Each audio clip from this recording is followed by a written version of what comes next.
Okay, guys, can you find the unicorn, the perfect bike for what you're trying to do? This is 3 bikes I've got at the moment, and I have previous videos of the electric motion. Just picked up the Beta 300 cross trainer, and then you have the YZ450F, the beast.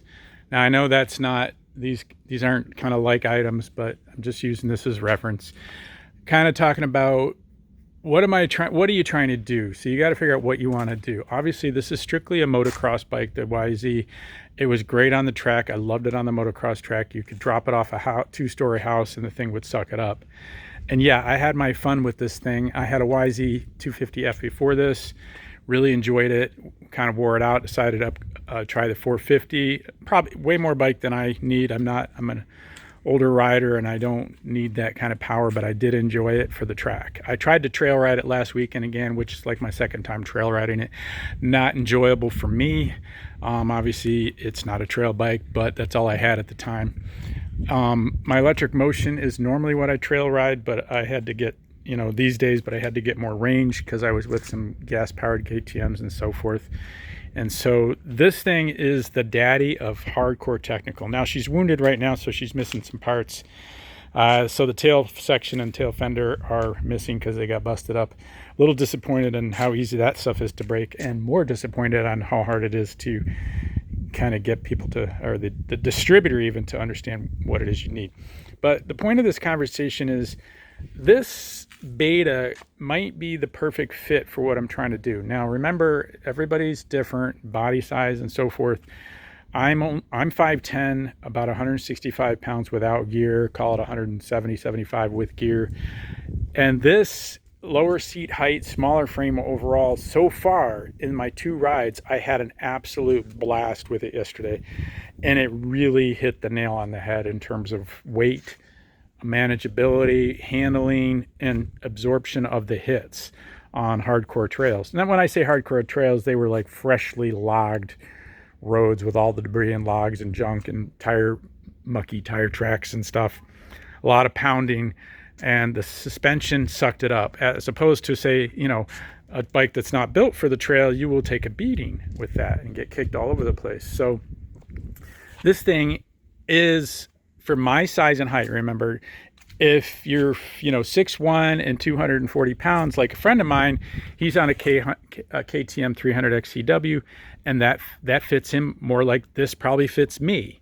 So if you can get the right size bike with the right weight for your body and what you're trying to do, because I love the hardcore technical crawl, trail blazing, not even trail riding, and I like the bouncing over and jumping over all the ruddy, loggy stuff and rocky stuff of, say, a Hatfield McCoy.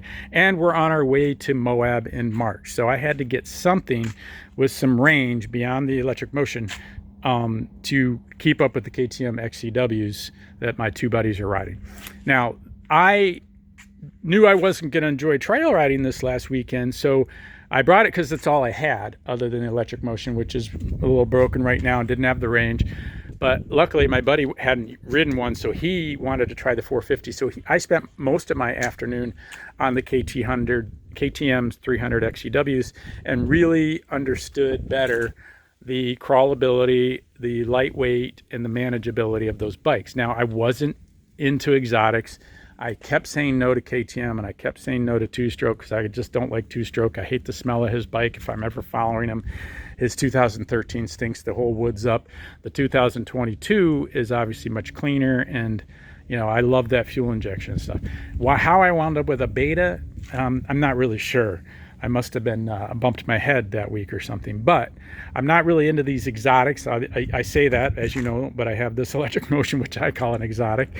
But I was going for the KTM 300 XCW, despite the fact that it's 2-stroke, but I said, okay, fuel injected, oil injected, I don't have to do any premix, blah, blah, blah. Well, I then did more research. This Beta saves weight. It's a little lighter, which you can't get light enough for me when it comes to technical stuff. Then it had oil injection, so no premixing. That I was happy with. I didn't want the 2-stroke. I was really after a WR250F, and I just couldn't find one. And So the unicorn for me may be this bike. Yesterday proved to me that this beta could do everything that I was really after. I felt like I was very close to electric motion in terms of manageability and weight. Obviously, 183 pounds on electric motion is not, basically 235, 238 on this wet beta. Not the same. However, the way it manages its weight with the smaller overall frame, I could put my feet down more easily. Like if I want to hop a log that's too big for me to just slam into, or I want to pop it over some, hairy stuff that I got stuck in, I was able to do that. And I've only been on it for a couple hours. So I felt quite comfortable with kind of whipping it around in a sense. Early on, I really like the suspension. I still need to dial it in a little better. Now, the suspension on it is far better than the electric motion. The electric motion just doesn't have much absorption and travel, and when you drop off a 5-foot lip or something, you feel it. And I'm not 22 years old anymore. I got a number of decades, as many as 5 decades on you guys. So some of you guys. So I'm after comfort and saving my body to ride another day. And that goes for injuries as well. So on the MX, I'm kind of wanting to retire from tracks because the injuries were too many neck injuries and bones and etc. So I want to stick to trail riding. What excites me about trail riding is trailblazing and technical crawling and getting over obstacles and figuring out how to get through a stream. I like that puzzle and that adventure of the unknown and digging in deeper and deeper and getting in there, and even needing your friend to pull you out. Like yesterday, he went into a puddle that was beyond deep, and that was a lot of fun. But unfortunately, we did ingest a little water and barely got his KTM running again, but luckily it made it out. Anyway, the point is, the unicorn does exist if you try to narrow it down to what you want to do. Now, ultimately, the unicorn is having multiple bikes, and I'm lucky enough to be able to do that. But if you're not wanting to have multiple bikes, you got to figure out exactly what you like to do ride-wise. Now, it's hard to do because sometimes your buddies don't want to do the same thing, or they have different interests. Like I do. I've got buddies that really like to kind of be rolling at 30, blasting through kind of like fire roads, with a little bit of back and forth. That to me is a little dull. I like to be trailblazing and or on single track, and where it's a real adventure and you don't know what's coming and you kind of have to be cautious. I like that. I like getting deep into like Hatfield McCoy's. I like climbing things and seeing how far I can get the bike up in there and get it out of there, and I like getting stuck and figuring out how to figure it out. But I guess what I'm trying to get at is you really just got to figure out what you like to do. A lot of times, if you want to ride, you're going to be riding on your own just because your friends aren't available to go with you. And I know that's not quite safe, but that's the beauty of the electric motion. I feel a lot more confident on it with the seat height, the weight, the quietness, the traction. There is no better power delivery than electric. I'll debate that with anybody in the world. Electric torque and smoothness of power delivery keeps traction, doesn't break traction loose. I mean, theoretically, that's what we want to do. We want to maintain traction when you're in the hardcore technical stuff.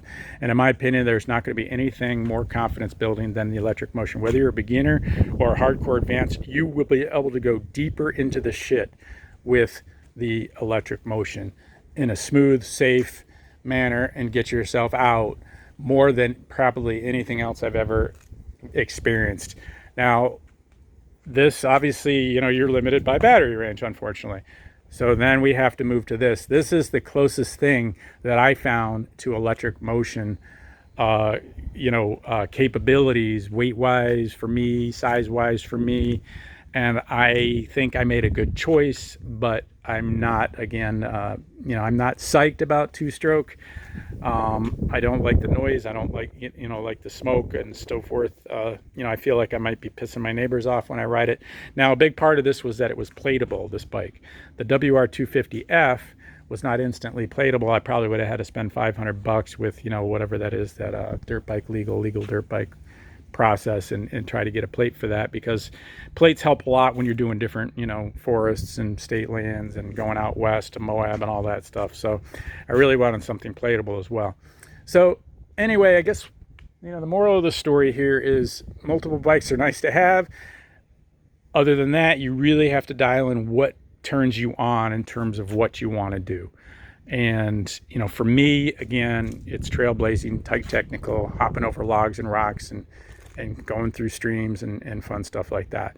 So that's the kind of riding I want to do now at my age, where I kind of can reduce injuries, hopefully. And, you know, the impacts of large jumping and making mistakes in that were just too, nothing worse than sitting around for 6-8 weeks with an injury.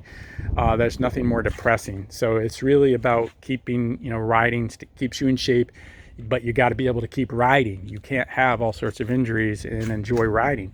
So that's my goal these days. And, you know, I have a Tenere 700 in the garage as well. That's a whole nother animal. But, you know, those are awesome too, for depending, again, what you want to do. I'm not into droning out long miles.